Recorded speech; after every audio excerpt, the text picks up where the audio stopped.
Hello टोलरीज, welcome back. तो आज हम कैसे हैं आप सब? तो आज की क्लास में आप सभी का मोस्ट मोस्ट वेलकम है। Let's begin with a new topic. तो आज हम आप लोगों से बात करने वाले हैं about the structure of DNA, जिससे बहुत इंपॉर्टेंट क्वेश्चंस आप लोगों से पूछे जाते हैं। अब देखिएगा डीएनए का स्ट्रक्चर होता कैसे है, आपको ये बात समझनी पड़ेगी। ओके, तो डीएनए डीएनए कौन हो गया?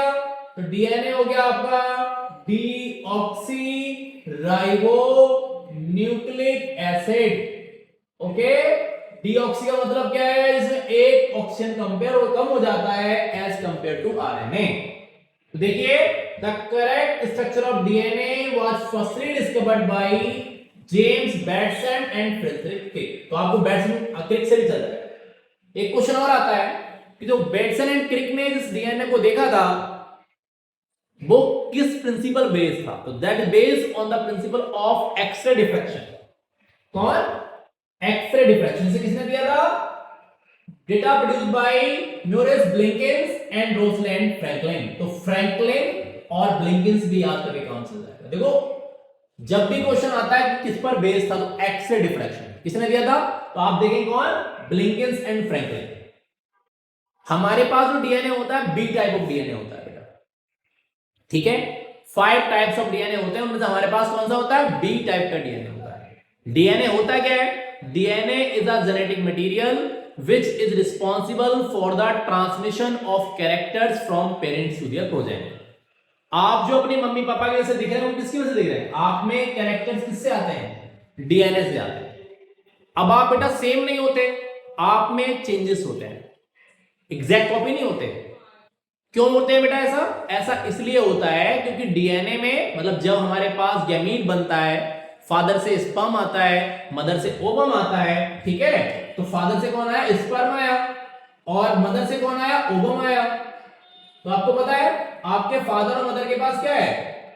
ये आपका फादर है, ये आपकी मदर है। तो नॉर्मल के पास कितने कितने क्रोमोसोम होते हैं? 46। ओके, अब मान के चलो 46 फादर से आ जाए, 46 ही मदर से, तो दिक्कत आ जाएगी नहीं आ जाएगी? तो फिर क्या होता है? यहां म्यूसिस होती है। तो इसी वजह से 23 इधर से आते हैं और 23 इधर से आते हैं, मिलकर दोनों का फ्यूजन होकर क्या हो जाता है? 46। क्वेश्चन आता है कि how we maintain a number of chromosomes in sexual reproduction. तो मियोसिस नाम का एक इवेंट होता है, तो उसमें एक प्रोसेस होती है जिससे हम कहते हैं क्या? Crossing over. क्या कहते हैं? Crossing over. क्या कहते हैं? Crossing over. ओके, जिसकी वजह से आप अपने मां पापा से क्या होते हैं? डिफरेंट होते हैं। एज जब बढ़ती है 35-40 प्लस के बाद अगर किसी को बेबी बॉर्न करता है तो वहां पर वेरिएशन के चांसेस कम होते हैं। एज बढ़ने के साथ साथ क्या दिक्कत आने लगती है बेटा? सेपरेशन ऑफ क्रोमोसोम्स नहीं हो पाता, जिस वजह से क्रोमोसोमल एबनॉर्मलिटीज होने, सच है Down syndrome, Klinefelter syndrome, Turner syndrome, ऐसे के चांसेस मैक्सिमाइज हो जाते हैं बेटा। पहले जो हमारे सोसाइटी में एक एज फिक्स की गई थी मैरिज के लिए बहुत अच्छी थी, 21, 23, 24, 25 तक। अब क्या है कि अपन सेल्फ डिपेंडेंट होने के चक्कर में काफी लेट हो जाते हैं। फिर डाइट बिल्कुल हमारी खराब है, फिजिकल एक्सरसाइज हम लोग करना नहीं चाहते, है ना, late to bed late to wake up होता है, तो उससे हमारी बॉडी में बहुत सारी दिक्कतें बढ़ने लगी हैं। तो अब आप कहेंगे सर वेरिएशन तो हार्मफुल हो सकते हैं। बेटा वेरिएशन ही है जिससे इवोल्यूशन होता है। हम और आप जो बने हैं वो किसकी वजह से बने हैं? वेरिएशंस की वजह से बने। मैं ये नहीं कह रहा कि बहुत अर्ली मैरिज हो जाए, मैं उसके फेवर में नहीं हूं, लेकिन एक हमें सोचना पड़ेगा आने वाले टाइम के लिए, क्योंकि अब इशू इतने ज्यादा बढ़ चुके हैं, ठीक है ना, कि हम लोग अभी मेरे डॉक्टर है, मेरी उनसे बात हो रही थी, गायनिकोलॉजिस्ट है बड़ी फेमस। तो ऐसे एक दिन हम लोग बात कर रहे थे, वो आईवीएफ स्पेशलिस्ट हैं, तो मैंने उनसे डिस्कस किया, ऐसी बात चलता रहा, हमारा टॉपिक है, तो मैं एक दिन बात करने लगा मैम से। काफी देर मेरा फिर कन्वर्सेशन हुआ। मैंने मैम, जैसे कि मैं अभी कुछ दिन पहले एक दिन ट्रैवल कर रहा था, कार चला रहा था, अभी लगभग आज से 10-15 दिन पहले की बात है, in the month of November, I think so that's 9th of November 2025। तो ड्राइव करते करते मेरी यूट्यूब पर एक ऐड आया इंदिरा आईवीएफ वालों का। नॉर्मली एक बार आया, 2 बार आया, मैंने नोटिस नहीं किया। मैं चलता रहा, लगभग 2.5-3 घंटे का ड्राइव के बाद वो ऐड कम से कम उस दिन मेरे यूट्यूब पर 10 to 15 टाइम्स आया। एग्जैक्ट नंबर मुझे नहीं पता, जिसने मेरे न्यूरॉन्स को सोचने को मजबूर कर दिया कि अब तक तो ऐसा नहीं होता था, अब ऐसा क्यों हो गया।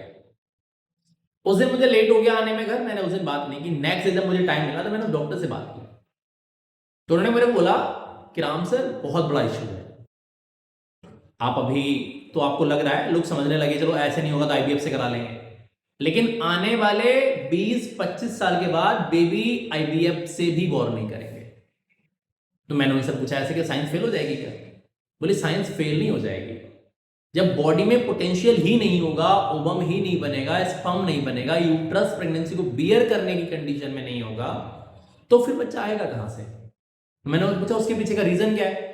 उन्होंने बताया सबसे पहला रीजन है डाइट, दोनों मेल और फीमेल। आजकल क्या बच्चों को बर्गर चाहिए, पिज्जा चाहिए, इस तरह चीजें खाने बैठ जाते हैं, तो ये बड़ी दिक्कत देने वाला है। इससे क्या होता है, आजकल फीमेल्स को देख लो, पीसीओडी पीसीओएस होना बहुत कॉमन हो गया, मेल में इंपोर्टेंसी है, ओलिगोस्पर्मिया है, बहुत कॉमन होने लगा है। अब क्या है, एक नया ट्रेंड चल पड़ा है लोगों में, कूल बनने के लिए तमाम तरह के लोग स्मोकिंग, ई स्मोकिंग से डाइट भी कहते हैं, लेने लगे। ये सब हमारे सेक्सुअल बिहेवियर को अफेक्ट करता है। सोचो कि अगर अभी तो नेचुरल नहीं हो रहे थे, आपने आईवीएफ की ले ली, कल को अगर आईवीएफ से भी बेबी बॉर्न नहीं करेगा, कंसीव नहीं होगा, तो फिर आपका फ्यूचर जनरेशन आएगा कहां से? सोचना पड़ेगा लोगों को। पहले ड्यूरिंग पीरियड्स फीमेल को पता नहीं लगता क्रैम्पिंग हो रही है नहीं हो रही है, बट आजकल आप देखो कितनी दिक्कतें होने वाली हैं। तो मेरी बात आप लोगों की सोशल इशू की थी जो मैंने आप लोगों को बताई, पता होना चाहिए, हमें अपनी डाइट को सुधारना ही पड़ेगा, नहीं तो हम बहुत पीछे रह जाएंगे। टेक्नोलॉजी में बेसिक बहुत आगे ले आएंगे, ठीक है ना? कहते हैं ना, पहले लोग पढ़े, क्या होता था पहले अपन देखते थे कि पढ़े लिखे लोग सिग्नेचर किया करते थे। डिफरेंस है देखो एजुकेशन और टेक्नोलॉजी में। आज टेक्नोलॉजी में फिर से कहां अंगूठे पर ले आई है। मैं ये नहीं कहता टेक्नोलॉजी का यूज हो रहा है, बट जब वो चीजें मिसयूज हो, आजकल यूज कौन करता है, मिसयूज हो रहा है, बच्चे समझते नहीं राइट और रॉन्ग में डिफरेंस क्या है, तो इशू हो सकता है। मैं इस पर एक अलग से डिबेट किसी दिन मैं आपको आईवीएफ का टॉपिक पढ़ाऊंगा तो मैं इस पर बात करूंगा आप लोगों से, फिलहाल यहां छोड़िए। तो अब आप मेरी बात को समझिए, ठीक है? तो जो आप में कैरेक्टर्स आए वो कहां से आए? डीएनए से आए। तो देखो जरा, डीएनए का डबल स्ट्रैंड मॉडल है। मैंने बोला हमारे पास जो डीएनए होता है कौन सा होता है? बी टाइप का। देखो, it contain 2 polynucleotide strands bound around each other anti parallel fashion. Anti parallel का मतलब समझिए, जैसे ई वाला स्ट्रैंड 5' है, आप देखो ये तो ई वाला ऐसे 3' हो जाएगा, या ये 5' और ये कौन सा हो जाएगा? तो दोनों दूसरे कैसे होते हैं? एंटी पैरेलल होते हैं। क्यों? क्योंकि पेंटोज शुगर के 1' एंड पर नाइट्रोजन बेस जुड़ा होता है, और स्ट्रैंड बनने के लिए दोनों नाइट्रोजनस बेसिस की आपस में बेस पेयरिंग होनी जरूरी है, ठीक है? The backbone of each consist of alternating deoxyribose and phosphate groups. अगर आप ध्यान देंगे, जैसे कि आप यहां देखो, जैसे कि ये हमारे पास पेंटोज शुगर है, स्ट्रक्चर मैंने पीछे के लेक्चर में आप लोगों को सिखाया हुआ, ऐसे देखो, और एक हमारे पास पेंटोज शुगर ये हो गई, ऐसे देखो, ये ध्यान से समझेंगे, ठीक है? ऐसे समझ लो, मैं इतने पे बता दूंगा आप लोगों को, कितना भी लंबा हो फिर सेम चला जाएगा, ठीक है? अब आप ध्यान दो, यहां पर ये हमारे पास हो गया 1' पोजीशन, ये 2' पोजीशन हो गई, ये 3' पोजीशन हो गई, ये 4' हो गई, और ये 5' हो गई। तो आप देखो यहां पर कौन होता है? यहां होता है फॉस्फेट, ऐसे देखो ये, ठीक है? ऐसे इधर से ऐसे देखो, और इधर से आपका फॉर्मूला आपको पता है यहां से। तो देखो ये शुगर, फॉस्फेट, शुगर, फिर यहां कौन आ जाएगा? फिर फॉस्फेट। तो किससे बना हुआ है? देखो, alternating deoxyribose sugar and phosphate. इसीलिए से क्या कहते हैं, ये जो स्ट्रक्चर आप देख रहे हैं, इसे हम लोग कई बार क्या कहते हैं? इसे हम लोग कहते हैं शुगर फॉस्फेट बैकबोन। बात समझ में आ गई? फिर शुगर कौन सी है? पेंटोज। पेंटोज में कौन सी है? Deoxyribose sugar. बहुत ध्यान से समझेंगे। अब यहां कौन जुड़ा हुआ है? Nitrogenous base. तो देखो ये 5' इसका फ्री है, इसका कौन सा फ्री है? यहां से 3'। तो दूसरा वाला इसके अपोजिट जुड़ेगा, ऐसे आकर यहां से देखो, ऐसे जुड़ेगा ये, क्योंकि 1' आमने सामने होना तभी जुड़ेगा। देखो इसका 1' का आमने सामने हो जाना चाहिए ऐसे। तो ये कैसे होते हैं? दोनों एक दूसरे के एंटी पैरेलल होते हैं। तो शुगर फॉस्फेट वाली बात समझ में आ गई। The phosphate group bounded to the 5' carbon, देखो, ठीक है? The phosphate group bounded to the 5' carbon atom of 1 deoxyribose is covalently bonded to 3' carbon of the next. अब आप यहां ध्यान दो, बिल्कुल पॉइंट में वापस आ जाओ। देखो इसका कौन सा एंड है? 3' और इसका कौन सा है वाला? 5'। इससे जुड़ा है, ये बात यहां बता रहा है।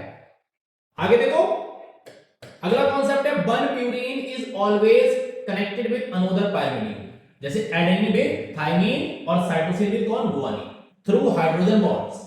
तो देखो जहां पर 8 T से जुड़ता है वहां पर 2 हाइड्रोजन बॉन्ड्स होते हैं, और जहां पर साइटोसिन गुआनिन से जुड़ता है वहां पर 3 हाइड्रोजन बॉन्ड्स होते हैं। लिखा है between adenine and guanine, thymine, while 3 hydrogen bonds between cytosine and guanine। ध्यान दीजिए, बहुत इंपॉर्टेंट कॉन्सेप्ट मैंने आप लोगों को पढ़ाया है। ठीक है, तो इनके बीच में कौन से बॉन्ड्स होते हैं? बेस पेयर के लिए बनने के लिए कौन सा बॉन्ड चाहिए? Hydrogen bond. ठीक है, क्वेश्चन आता है कि डीएनए के बीच में डिस्टेंस रहती है वो सेम क्यों रहती है 20 एंगस्ट्रॉम? क्योंकि यहां से आता है कि डिस्टेंस कितनी है? ये 20 एंगस्ट्रॉम। कितनी है बेटा? 20 एंगस्ट्रॉम। तो पहला हाइड्रोजन बॉन्ड हाइड्रोफोबिक नेचर, और क्या है? Base pairing between purine and pyrimidine, जिसकी वजह से लेंथ और जो डिस्टेंस बिटवीन टू आपका स्ट्रैंड होता है वो क्या रहता है? मेंटेन रहता है। आगे देखिए, both chains are quite in helical fashion and right handed. देखो राइट हैंडेड ऐसे, ये राइट हैंड है। Pitch of DNA helix completed at 10 base pair and consists 34 angstrom length. The distance between both strands is 20 angstrom. The group of DNA helix consists कितना? 4 base pairs। अब आप ध्यान दो जरा, एक ही पॉइंट में आपको बताता हूं। यहां से देखो, तो यहां से आता है कि डिस्टेंस कितनी बताई? 20 एंगस्ट्रॉम, और एक बेस पेयर से दूसरे बेस पेयर कितनी होती है बेटा? 3.4 एंगस्ट्रॉम। ठीक है, देखो ये आपकी जो बड़ी वाली ग्रुप है, इसे मेजर ग्रुप कहते हैं, मेजर ग्रुप, और साइड वाली से कहते हैं कौन सा ग्रुप बेटा? Minor group. तो देखो मेजर और जो माइनर ग्रुप होते हैं बेटा ऑल्टरनेट लगे। तो देखो इधर डीएनए का देखो कौन सा एंड है? लेफ्ट हैंड, इधर से राइट, तो मेजर किधर आ गई? राइट, और माइनर किधर चली गई? लेफ्ट। तो कैसा होता है? ऑल्टरनेट मेथड में होता है। एक ग्रुप में 4 बेस पेयर होते हैं। देखो 1 2 3 4, 1 2 3 4, 1 2 3 4, ये इनकम्प्लीट 1 2। बात समझ आ गई? एक ग्रुप में कितने हो गए? कितने? 4। बात समझ में आई? अब एक यहां से दूसरे देखो, ये मैंने आपको बताया कितनी है? 3.4 एंगस्ट्रॉम, और पिच कितने पर पूरा होता है? 10 पर। तो देखो ये कलर दिखाएगा, येलो वाला एडेनिन है, ग्रीन वाला थायमिन है, अब देखो ऑरेंज वाला गुआनिन, रेड वाला कौन है? साइटोसिन। बट एक सेम डायग्राम मैंने एनसीईआरटी का ही उठा के रखा है ताकि आपको समझने में दिक्कत ना आए। अब देखो पिच 10 पे पूरा होगा तो 4 4 8 और 2 यहां 10, यहां तक कितना हो गया? डीएनए का एक पिच हो गया। तो यहां की डिस्टेंस कितनी हो गई? 34 एंगस्ट्रॉम। बात समझ में आ गई? या बोले तो 3.4 × 10⁻10 मीटर।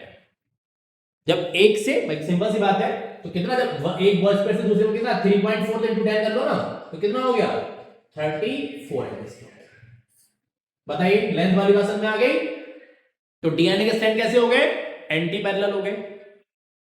ठीक है, एक डिस्टेंस से, एक डीएनए के स्ट्रैंड से दूसरे डिस्टेंस की 20 एंगस्ट्रॉम, एक बेस पेयर से दूसरा बेस पेयर 3.4 एंगस्ट्रॉम। मेजर और माइनर ग्रुप कैसे लगी हैं? ऑल्टरनेट मैनर में लगी हैं। ठीक है, बात समझ में आ गई? और एक बेस पेयर से दूसरा बेस पेयर कितना होता है? डिस्टेंस कितना होता है? कितना होता है बच्चे पार्टी? कितना? 3.4 एंगस्ट्रॉम। ऑल्टरनेट फैशन में कौन लगा है? शुगर और फॉस्फेट, इसीलिए से क्या कहते हैं? शुगर फॉस्फेट बैकबोन, या डीएनए हेलिक्स, या डीएनए स्ट्रैंड, आप कुछ भी कह सकते हैं। ठीक है, अगला कॉन्सेप्ट है आपका इसी पर बेस, जिसे हम लोग कहते हैं कौन सा रूल? चारगाफ रूल। ठीक है, इरविन चारगाफ का रूल क्या है? इसके न्यूमेरिकल क्वेश्चंस आप लोगों से पूछे जाते हैं। ठीक है, तो देखो जरा, इरविन चारगाफ ने क्या बताया, जिसमें आपसे कहूं किसी आपके एनसीईआरटी प्रॉब्लम भी है, कितना अमाउंट ऑफ एडेनिन दे रखा है, तो थायमिन कितना होगा, साइटोसिन कैसे होगा। ये कॉन्सेप्ट तो हम लोग आगे के लेक्चर में कवर अप करेंगे। तब तक के लिए टाटा बाय बाय, पढ़ते रहिए और ध्यान रखिए अपना। Okay, have a good day to all, bye bye.